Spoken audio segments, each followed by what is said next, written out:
கோவில்ல தினசரி வரக்கூடிய பக்தர்கள் பெரிய பாக்கியசாலிகள். ஏன்னா அவங்களுக்கெல்லாம் வரல நடந்துடும், அவங்களால கோயில் வர முடியாது.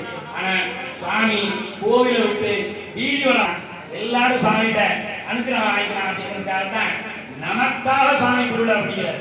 அவருக்கு எல்லாம் இருக்கு. கைலாயத்துல அவர்கிட்ட இல்ல நிகழ்வா வீதி விழா வராருன்னா 10வது நாள் சிறப்பான ஒரு நிகழ்ச்சி. இதுலயும் நாளைக்கு பார்த்தோம்னா ஞானத்தை நல்ல ஒரு நிகழ்வாக இந்த ஞானப்பால் ஈழை நாளை காலையில திருவாரூர் நட்சத்திரம் காரணமாக வரும், சாயந்தரம் 3வது நாள் வரும். என்னைக்கு வரதோ பரிபூர்ணமாக கிடைக்கும். அப்படிப்பட்ட நிகழ்வு 7வது நாள் 8வது நாள்ல சுவாமி நடராஜ பரம்பர் திருவாரூரை நடராஜ பரம்பர் ஆவார். அதே போன்று இந்த மகோத்சவம் என்று சொன்னாலும் நடராஜ உற்சவம் நடக்கும்போது நடராஜா இருக்கிற தரிசனம் பண்ணாலும் வரக்கூடிய ஆன்மாக்களுக்கு இறைவன் மறுபிறவியே கிடையாது. இதெல்லாம் விவகாரம். அதே போன்று நமது அற்புதமான மகோத்சவம் இந்த திருநாள் என்பதை சொல்லிக் கொண்டு இப்பொழுது சூட்டிகை மற்றும் தேவனுடைய கொடிக்கறி நடைபெற இருக்கின்றது. அதுல நம்ம பார்வதிக்கு அழகிற மகாதேவன் சொல்லக்கூடிய சிவநாமத்தை எல்லாம் சொல்லணும்.